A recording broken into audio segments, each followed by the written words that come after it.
বাংলাদেশ জাতীয়তাবাদী যুব দলের উদ্যোগে বিএনপি চেয়ারপারসন ও সাবেক প্রধানমন্ত্রী দেশনেত্রী বেগম খালেদা জিয়ার রোগ মুক্তি কামনায় মিলাদ ও দোয়া মাহফিল অনুষ্ঠিত হয়েছে।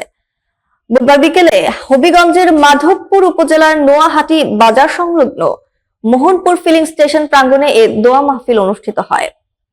অনুষ্ঠানের প্রধান অতিথি ছিলেন বিএনপির সহ সভাপতি ও ইউপি চেয়ারম্যান পারভেজ হোসেন চৌধুরী। বিশেষ অতিথি ও বক্তা হিসেবে উপস্থিত ছিলেন ইউপি প্যানেল চেয়ারম্যান মোহাম্মদ সাজান মিয়া, সাংগঠনিক সম্পাদক মোহাম্মদ মিজান মিয়া, যুব দলের যুগ্ম সাধারণ সম্পাদক মোহাম্মদ আব্দুর রাজ্জাক, মাধবপুর উপজেলা যুব দলের যুগ্ম সাধারণ সম্পাদক মোহাম্মদ হুমায়ুন কবির, যুব দলের প্রচার সম্পাদক MS রিপন মিয়া, শাহজাহানপুর ইউনিয়ন যুব দলের যুগ্ম সাধারণ সম্পাদক মোহাম্মদ শফিকুল ইসলাম, যুবদল নেতা মোহাম্মদ খেজুর খান, শ্রী তপন দেবনাথ, যুবদল নেতা মোহাম্মদ কুদ্দুস মিয়া এবং সাবেক ছাত্রদল সভাপতি সহ অন্যান্য নেতৃবৃন্দ। দোয়া মাহফিলে যুবদল, বিএনপি, স্বেচ্ছাসেবক দল, ছাত্র দল সহ বিভিন্ন অঙ্গ সহযোগী সংগঠনের নেতা কর্মীরা অংশ নেন।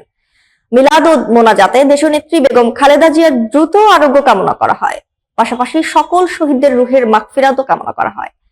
দোয়া মাহফিল শেষে উপস্থিত মুসল্লি ও নেতাকর্মীদের মাঝে তাবারক বিতরণ করা হয়।